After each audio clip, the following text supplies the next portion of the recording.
it was actually hard to build it up like that, because if this Dutch couple were too crazy to begin with, they would just run away. So we were working with, there are always two sides of it. Are they doing something that is odd, or is it just me?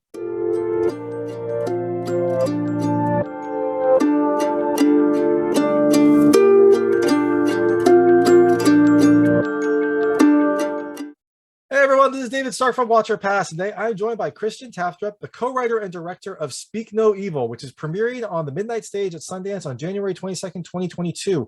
It is a subtle horror film that does so much right. I love the movie. I loved how subtle it was, and I'm very excited to talk to Christian. So we're going to talk to him right now. And if you have a chance, please like and subscribe to this channel. It helps me out a lot. Make sure all my new content goes straight to you. Thank you. So thank you so much for joining me. This is Christian Tafdrup, who is the co-writer and director of Speak No Evil, which is premiering in Sundance on January 22nd, 2022. Like very early, January 22nd, 2022. It's premiering at midnight. As you'd imagine, a movie premiering at midnight is a horror film, and this is a very interesting one. So thank you so much for joining me. Yeah, and thank you for reaching out. Oh, of course. Yeah. Now, if I see a good horror movie, I always like to talk to people just to kind of figure out like what inspired this. So, I guess the first question is, what inspired this story? Like it's such a, I don't know, relatable might be the wrong word, but it feels very real. Like the whole story feels real. So is this like a bad experience that you had on vacation or something like that? Or is this just something you're always afraid of? Well, it is actually inspired by own experiences, but oh wow, of I'm course sorry. it never went so far as in the movie. But I mean, there's a way of traveling like this that I've been doing a lot. When I was a child with my parents, we often went to holidays where you meet people you don't know that well, and you have to socialize for a week, and you make good friends, and you want to be the best versions of yourself. And often it ends up like you're exchanging phone numbers or emails, and sometimes we had an invitation for people we met on holidays, and we went to visit them. And to be honest, it was never really a pleasant experience. It was, their private home was different than we thought. We slept bad. We had nothing to talk about. All these things. And when we often left, we thought about how much we violated ourselves, that we said yes to things we didn't even want, and we didn't want to be rude. Of course, we didn't say we would go home earlier, or we were vegetarians, but okay, let's eat some meat. We eat the meat anyway, and all that. And then I had an own experience 3 years ago with my children and my wife, where we actually met a Dutch couple, like the movie, and they were very nice people, also a little creepy. They invited us to Rotterdam, but we said no. And then I just started to imagine what would have happened if we actually went there. And me and my brother, we were just, brainstorming on weird situations, and it could be a comedy or a drama, but we said, let's make it into a horror film where the worst thing that can actually happen will happen. So, partly based on own experience and partly based on my, free imagination. I love that you mentioned that it could be like a horror film or a drama film, because like what I was thinking, I was rewatching this, I was like, if you just change some of the sound effects, like some of the music, maybe obviously tweak the ending a little bit, like this could have been like a romantic comedy where they're like, oh, they're in this horrible situation, and it actually like reinvigorates their marriage, and like everyone goes home like and laughs about this terrible experience. Like it really could have been, just because of how like realistic and also how kind of like muted the horror elements in this film were. You're right, and I think a part of that is that I'm not very familiar with horror films. I've never been a big nerdy fan of horror films. The best horror films I know is from the 70s, like Polanski, or film like Don't Look Now, or The Exorcist. And what you find in these movies is also a lot of realism. And I just figured out that I always, or most of the time, enjoy the first half of a horror movie.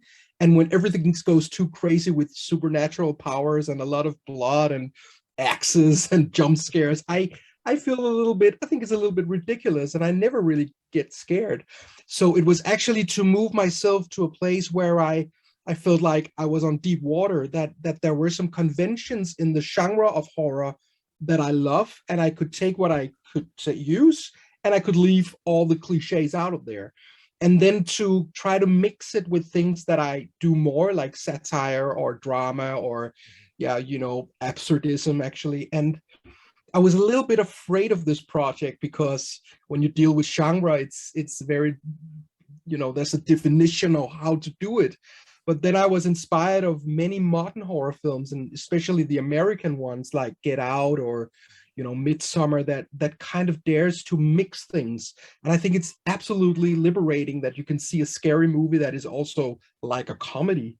I just heard that Ari Aster considered himself as a comedian writer, and I actually get that, because it's filled with absurd situations, even though it's also frightening. So to use horror in an artistic way or in a personal, stylish way was absolutely joyful. Well, I'm glad that you're in horror. Welcome to horror. It is Yeah, it's a great genre. maybe I should watch some more. Yeah, I mean, like that's what I love about horror too, is it's such a broad genre. I mean, I think everyone thinks of kind of your conventional slasher films as horror. I think that's a lot of the mainstream idea, but there are so many other ways, like other stories that deal with like social justice, that tell it in a horror lens, or this one which deals with just kind of like an unsettling realistic situation that then becomes like the situation you always fear. And as you mentioned in the beginning, what I think would be very fearful was to create a feeling of that it is real. That I remember we talked about, it would be nice if the audience actually felt they were up there on the screen with, like, it could be them, because of course it's scary when something is relatable. And the real scare here is that these situations are extremely uncomfortable, and maybe it's not a perfect horror genre film, but the feeling you get when you see it is like you're watching a horror film, because it's so awkward and unpleasant, disturbing, but it could be you. So actually I like when films are filled with suspense, and the horror just comes creeping and sneaking in, and then of course up to a certain point when everything can go wrong. So I just love the way horror films build up their stories. And reality is also filled with horror. I mean, relationships, bad friendships, politics, disasters, diseases. I mean, there's a lot of elements in real life that is so scary. So I think the ambition in horror films to scare people, not always please the audience, but to make them think or make them frightened. I think that's a very, very interesting ambition for films. And we often don't see that in commercial films. Definitely. That's interesting you mentioned Ari Aster, because I don't think he is there to please the audience. He is there to challenge and to like make these crazy situations. And I think, this film, I mean, I was pleased by it, but I think I was pleased for probably different reasons. To your earlier point, I think you're exactly right. Like, a lot of horror movies will have this really great buildup, and I think in a lot of my reviews I say, like, and then the ending just didn't like live up to that buildup, or like the ending, they tried to tie everything together and it kind of either went too crazy or too off the deep end. But this film, I think like the ending was a surprise, but it also felt natural. It didn't feel, I don't know, it didn't feel like anything too crazy happened given what we had learned before in the buildup. Like, it's like, to your point, like they didn't like develop supernatural powers. They weren't vampires or anything weird. Spoilers, I guess. They weren't like vampires or anything. Like it felt like this is a terrible situation, and this is the worst case ending of a terrible situation. And it's funny you bring it up, because we were actually fighting a lot with that in the script, because people who read the scripts, one of the big questions was all the time, why do they do it? What is the explanation? And we tried, okay, are they vampires? Are they sacrificing people to some god? Or are they criminals? And every time we did that, it just took away the excitement of the movie. And I think it's because I'm not interested in explaining. I'm interested in the allegory of evilness, or how does evil look like today. So what we relied on was, if it is like a mythology under the story, or we have some biblical references, then it can work to have this open kind of ending where you can leave the cinema and talk about what you think it's about. But I think many horror films, when they don't go so well, it's because they want to explain too much, as you say, tie all the ends, and that it seems a little bit flat. So we were really trying not to do that, but we had a lot of people against us. But I'm very happy we ended up with this open ending.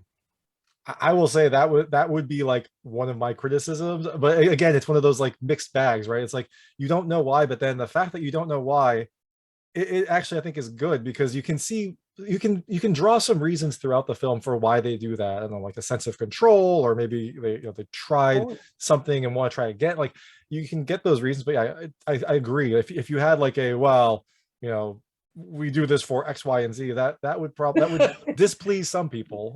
yeah, of course. And I think maybe some will hate it because of that. But I was, of course, thinking a lot of film on a film like Funny Games by Michael Haneke, which is also a great film because also by people that terrorize other people, normal people. And there is a point in that film where they kind of ask, why are you doing it? And they say, because it's fun. We have fun. And that's, to me, just, it's enough. I mean, here there's also a line, it's not, I won't spoil it, but it's something else. But there is a question like, why are you doing this? And we have an answer for that in the film. I won't spoil. Yep. But, then it also becomes bigger, existentialistic, and ask questions instead of giving answers. And I think more films should do that. Yeah, no, I agree. And another kind of similar type of film, like The Strangers Play at Night, is another one of those where you don't know why. Like, it's just terrifying that they do this because they want to and because they think it's fun. And then, there's no like greater purpose other than they're gonna break in and do crazy things. Like that's just what they do. Yeah, So. and I mean, it all comes down to, can you explain evil? I mean, that's the question. And if you can't explain evil in the world, then you can't explain it. It's just there, and it can be there in many forms. It can be there as wars, dictatorship, catastrophes in nature. I mean, but we deal with evilness on some levels in our life all the time. And the question is here: if you're a good guy, you're very civilized, you live, sort of save lives. What will you do when you meet evil forces? And that could be like a criminal or bad guys or a dictator, or do you permit it yourself? Do you ask questions? Do you try to make friends with it? Because you're not like really, when I meet someone I'm afraid of, I notice that with myself, I often tend to smile. I try to smile at it or be friends with it because I'm afraid of it, but I have nothing in myself that just starts to fight or shoot. I mean, I have 2 daughters, I have a wife, I live a perfectly normal life, and if I was in crazy situation with my family with evil forces, what would I do? I'm afraid that I wouldn't do that much except of being scared and freeze. And in many films, the heroes get like superpowers in the end, and just like save the world, and I'm not interested in that. And maybe it's because I'm European and from an alternate tradition, but You're I find it socially extremely acceptable. not realistic. Yeah. Yeah, no, and I love that question that you asked, because again, going back to this being very relatable, like I think everyone can relate to that. Like you get into this situation. I mean, I think the evil happens very late in this film, but even like the social faux pas that happen in the film, like of course you're gonna be like, oh well, like you're gonna try to, you might speak up, but then you're probably not gonna press the issue. You'll probably just kind of like let it go and try not to ruin the weekend. And that's kind of, this whole film is just a series of those situations that should have been indicators, but then also can just be easily explained as, oh well, they're just quirky, or oh, like we don't want to be bad guests. Like that kind of stuff is perfect about this film. Yeah, it is really much about social behavior and manners, and it was actually hard to build it up like that, because if this Dutch couple were too crazy to begin with, they would just run away. So we were working with, there are always 2 sides of it. Are they doing something that is odd, or is it just me? Well, maybe it's just me, and we are also different and different cultures, and I'm also a little bit, sometimes I get too scared too easy. And so if the situation had, two versions, it could be rather yourself or them that had a point, then it worked. So build it up like that, where the audience also doubted, is there something creepy here or not? Then it was filled with suspense. And I guess that's also very Hitchcock kind of, way to build up films, and he's just a master in that. And that is real scary. That is the real horror, to be subtle, to use small elements, but you're going somewhere that is bad. You just don't know exactly how it's going to turn out. That is a challenge to write, but also, extremely, extremely inspiring, I would say. Yeah, no, and I love the subtlety, like especially, I don't know, the first kind of warning sign when they just arrive, and he's like been preparing this boar, and he like feeds it to her, and you had to remember back that she says, like, because she doesn't like say anything. It's just, it is an uncomfortable situation if you remembered, but if you're not paying attention, then it's just like, oh well, this is weird, like he's kind of like forcibly feeding her this boar, but like, maybe it's really good. But you know, like if you remember Yeah, back and to like what she's she said, and the yeah. point is, yes, she's actually eating it. I was Yeah. asking my girlfriend because she's a vegetarian, I'm not, and she has a long speeches about that. And I said, what if we were at a house with some, you know, we had to be nice guests, would you eat it? And she actually doubted it, because on one side you want to have your beliefs, on the other side you don't want to be rude because it could spoil the weekend, and you know, you want to behave, you want to be a good person and all that. So it is actually a dilemma. And some people of course would just say, oh, I don't eat that, I told you already when we met the first time. But some people would just say, okay, I'm just going to stand it out. And more people than you think would do that, and that is just so interesting. Yeah, no, I agree. I also really love the other underlying message of this film. I think it was that kids ruin everything, because if they would have just escaped, if they would have just escaped, then everything would have been fine. But nope, nope, nope. So, there's a situation in the film where you know, the girl has a bunny and it gets lost all the time. And you know, I spoke to many people that didn't really believe that you would search for that bunny, and is in the film it's fatal, of course. But I just have to tell you, you know, I have two kids and I've been looking for bunnies in every place we went on holiday. I once went to San Diego with my family and I looked for hours for the bunny because she was crying, and my, you know, it ruined our holiday. And suddenly I found the bunny on the street, and there was another dad passing by and he looked at me like, I know how this feels. And when I came back with the bunny, they were at the harbor in San Diego. They were, I mean, my daughter was so happy, my wife kissed me, I felt so masculine. And it's like the modern masculine man, he's not shooting or fighting, he's looking for bunnies. And when he succeeds in that, he gets all the love from his girlfriend and daughter. So it is actually a theme that is from my own life, and I think it's recognizable too. it's a very modern hunter-gatherer. You were hunting for that bunny, and then you got Yes. Yeah, you're not going in like the old days and hunt and shoot. You got, it's toy bunnies no, nowadays. but that's 100% true. Like I've had friends on Facebook who like will search because they had this like old pet toy that was left on an airplane and now it's gone. They're like, does anyone know where I can find like this specific model, because they don't make it anymore, it's not on Amazon, like do you have any idea where to get this, because it's that just like one little thing. The trick is, I learned that you got to have 4 or 5 bunnies that are exactly the same.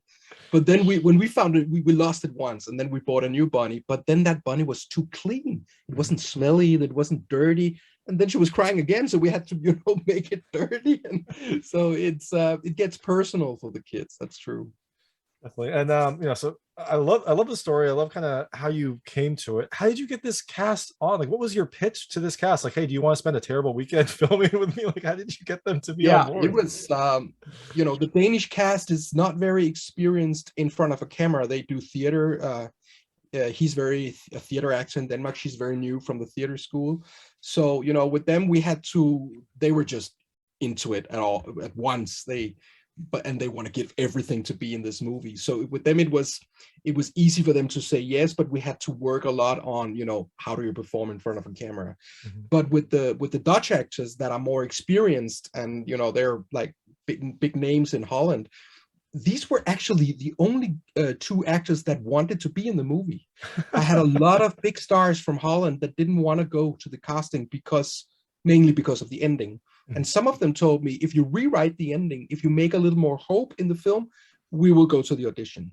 And of course, I couldn't do that. So I actually had some troubles finding actors that were just willing to do it, even though, I mean, it's a film. I mean, it's not like, and we're actors, but there were people that had difficulties playing the bad guys, and it's totally fine, but it just limit my options. But luckily enough, the 2 that I wanted are the 2 people in the film, and they're married in real life. So that was just a gift to use that as well.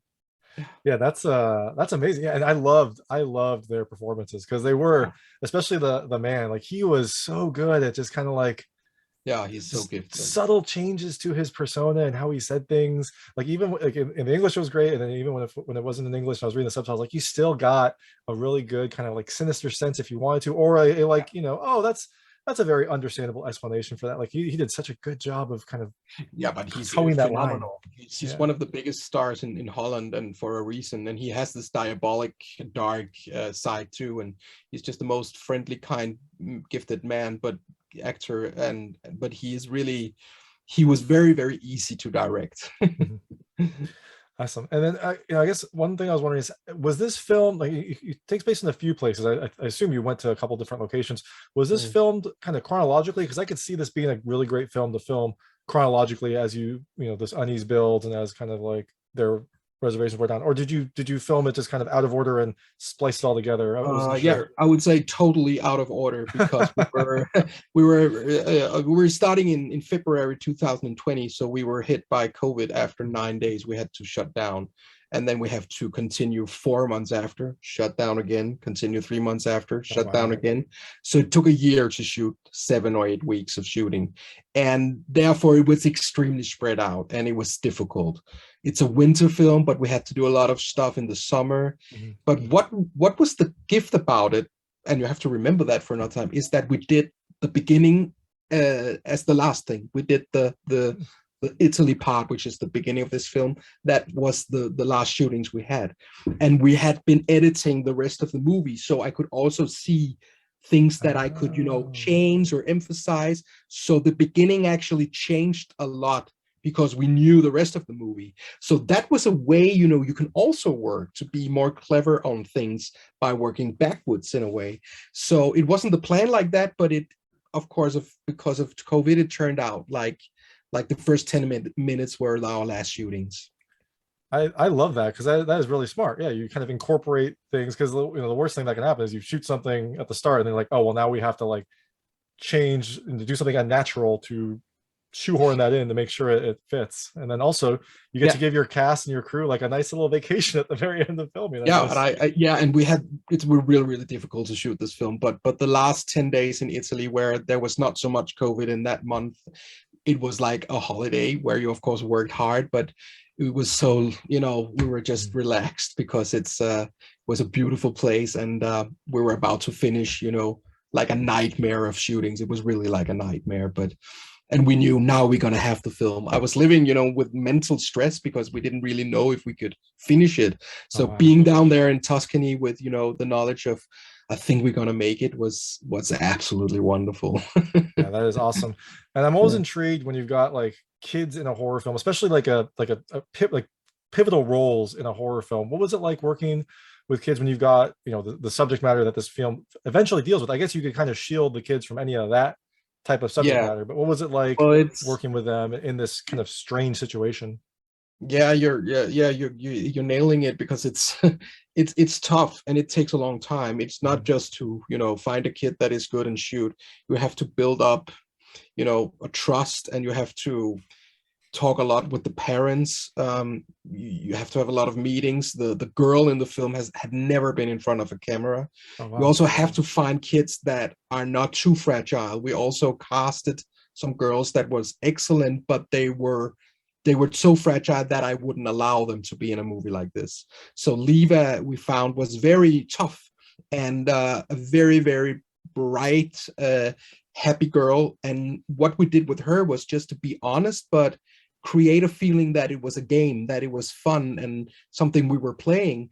And I think when you do dark movies, it's very important to create light sets. Like, sometimes I heard that when you do comedy, it can be very tough, but when you do horrors, it can be very funny. It's also because, you work with a lot of things that are not real things, and she thought that was funny, and the parents were present, and you had a good dialogue. But you have to be smart, and you have to be take patient and take your time with kids, because you don't want to give them a bad experience. And I don't know if she's going to see the film. I think she's going to see some scenes, but well, not the whole film. That's up for her parents to decide, but I would understand them. Yeah, hopefully not for a long time. But I guess to your point, like the scenes that she's in, you could just easily explain like, oh well, now you and the boy got in a fight, and now you have to go see your mom, or like you had a bad dream, you want to go sleep with your parents. Like all that stuff is very kind of explainable and relatable to kids, I imagine. So Yeah, it was. And yeah, we were being careful. I want people to have good experiences when I work with them. And that's extremely crucial for me.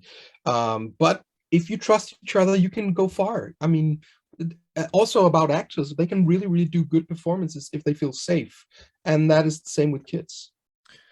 And then I think you already mentioned this, but I just wanted to double check. Like, so this is such a realistic story. Were there any other like film cuts that you did? I know you did some tweaks to the script that had maybe like more of an overt horror message, or was it, you kind of nailed down the muted tone before you started filming, or did you have to like go back and dial it back, or is there a cut that's like he's actually a maniac and it goes crazy? Is there anything like that? No, well, it's really back and forth. It wasn't like the film is totally different from the script, and that when we had three endings and all that, we didn't. But I think it takes a lot of time to find out what is the movie actually about. I mean, because a lot of themes are going on when you write a script and you're sitting in an editing room, and you also have test screenings. And, in the beginning at the first cut, people didn't get it. They thought it was about something completely different. They thought it was about a bad relationship or something. And of course there's elements of that, but it's not, what I wanted to say.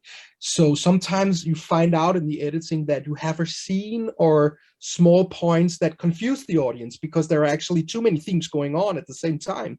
So you have to, clean up the mess in a way so your point can be clear. And that took a long time. We were editing for 6 months, and it was not because, we had all the scenes and all that, but we had to make it very, very simple and clear.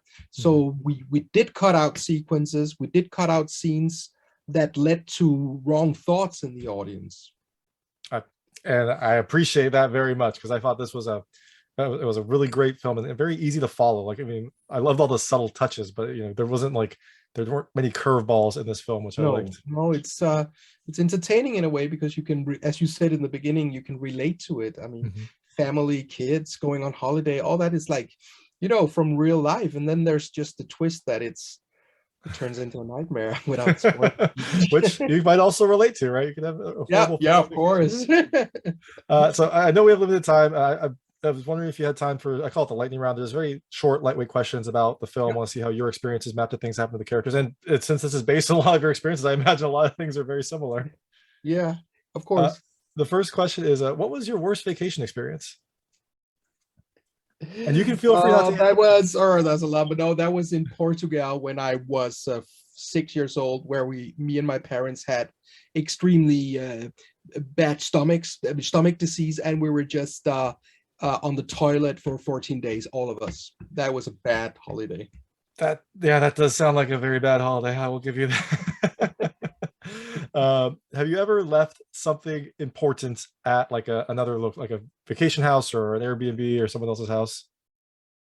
That I left something important? Like a thing or something? Yeah, thing, like phone, wallet, cherished childhood toy. Well, no, I'm sorry, I can't really recall that just immediately. No. Did you have a cherished childhood toy? Yeah, I had a frog that my mother was making herself when I was born. And the shameful thing to admit is that this frog was actually in my bed until I was 20.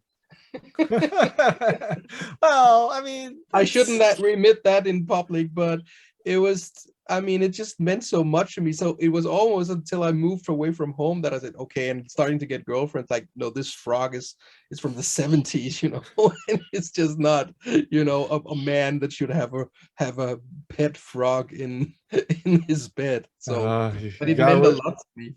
You got rid of it just for the girls. I will admit, I don't have it on me, but in my childhood room, there is still my original baby blanket somewhere in there. Oh, I'm not alone. Great. What is the longest time that you have gone without speaking? Well, I've without speaking. Yeah, I think it was when Sundance was canceled in person for like 2 weeks ago. I mean, I guess there are other moments in my life, but the most recent I recall is my feelings when Sundance was canceled in person, because I've been dreaming of this for many, many years, tried to get into Sundance with all of my films. And I've known this since June because it was one of the first film they picked. And we just needed to go. And I remember getting the call, and my reaction, they said, you now go out and howl at the moon. This is not good news. Mhm. But my reaction was to be totally quiet for, I think, the next day, just afternoon, the next day. I couldn't say a word. And I have two screaming children and a wife, and I just had to go into a room. And I think I didn't speak until, yeah, the next day at 1 or something. Oh, Of course, wow. I spoke a little bit, but I think sometimes when you're like in shock or disappointed or something, I get muted. So Yeah. that's the last time I remember not being so quiet. Whew, that was tough.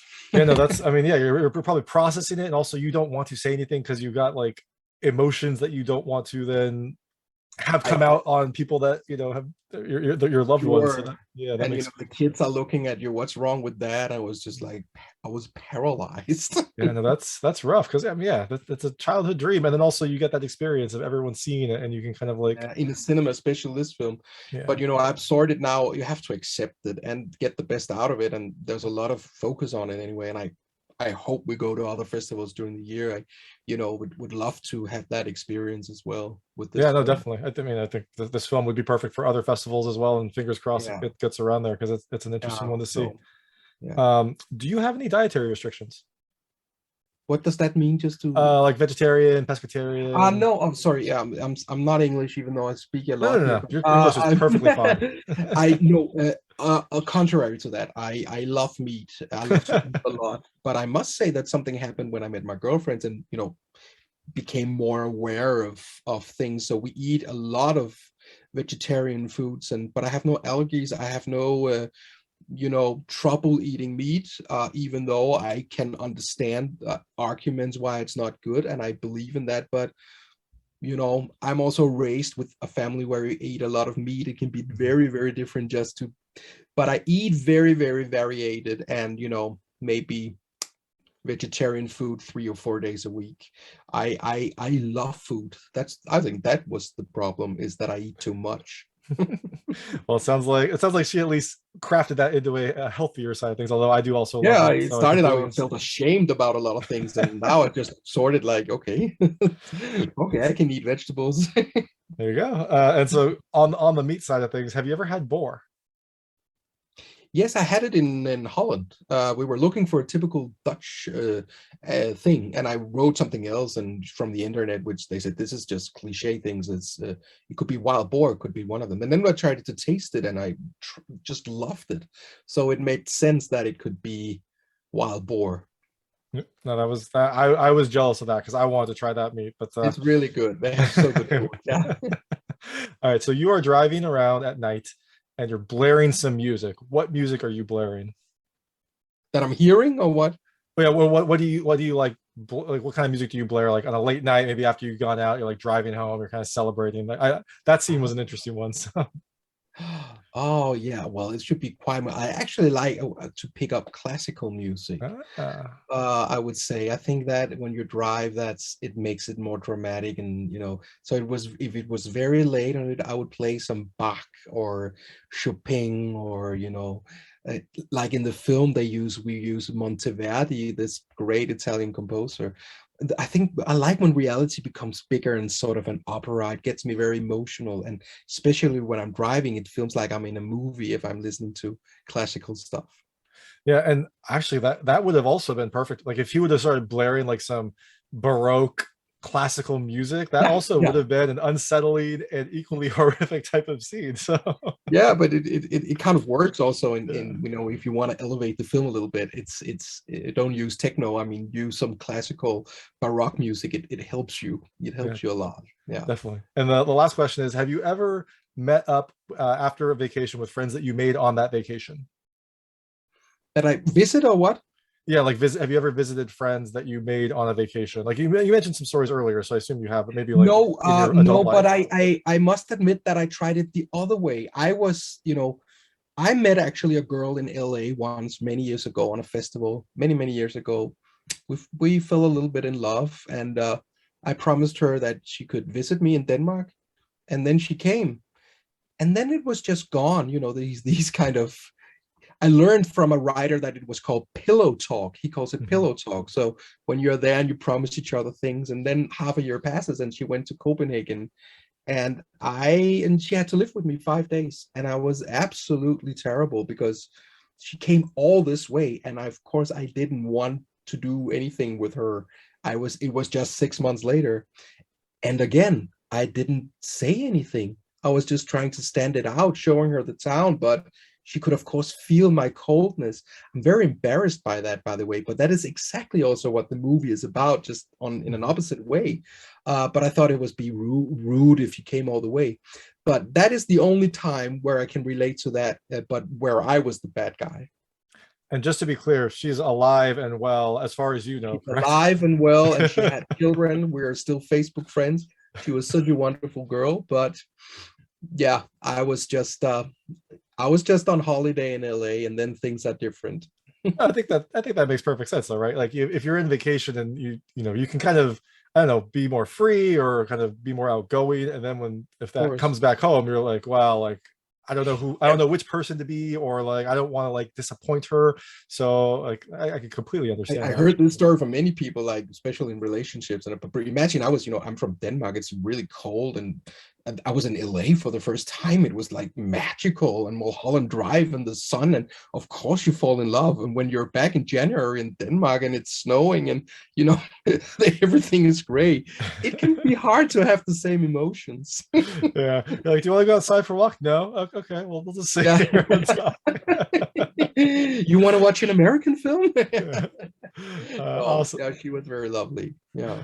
So the film is premiering, I guess, technically tomorrow early morning on at midnight, or I guess the midnight showing on January 22nd, 2022. You are promoting the film. You're going to try to get it around other circuits. Are you also working on another story, some other horrible life experience that you're going to show us? Yeah, well, I work on different stories, but I'm working on a personal story, actually. I don't know if it will ever see the day of light, but it's more like a comedy. But I had an experience. I worked when I was 20. I worked as a runner on a film set on a big movie in Denmark called Dancer in the Dark by Lars von Trier, which won the Golden Palm, and was a big and very, very crazy production. A lot of things went wrong, and I was just doing the shitty jobs, and I thought it would be interesting to make like a movie about movies, but seen from a job that is not very exotic. And I was going through a lot of humiliations, and it was really, really tough. And I just had a summer working on that film, and I think it was there where I grew up and decided that I also wanted to make films. So right now I'm writing a comedy on that in a way I think will be like inspired by Fellini. That sounds awesome. I mean, I love, like, that sounds like a perfect coming of age comedy story. Yeah, no, and I have so many. This film.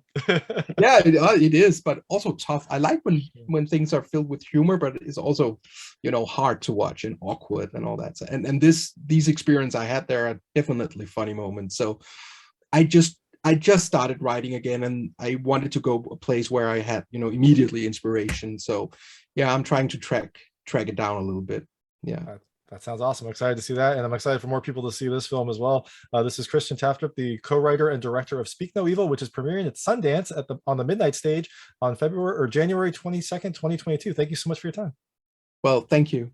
That was Christian Tafdrup, the co-writer and director of Speak No Evil, which is premiering at Sundance on January 22nd, 2022.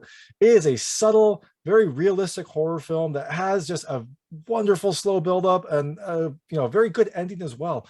So if you can have a chance to see it, I would definitely check it out. It'll probably be touring another couple circuits and then get picked up for distribution a little bit later. But definitely keep your eyes on it. It's a really good one. And thanks so much for watching. If you like this interview, please like and subscribe to this channel. It helps me out a lot. Make sure all my new content goes straight to you. And please check out my other content. I've got other interviews. I've got a movie review, including a review of Speak No Evil. I've got unboxing videos and movie recommendations. Thank you.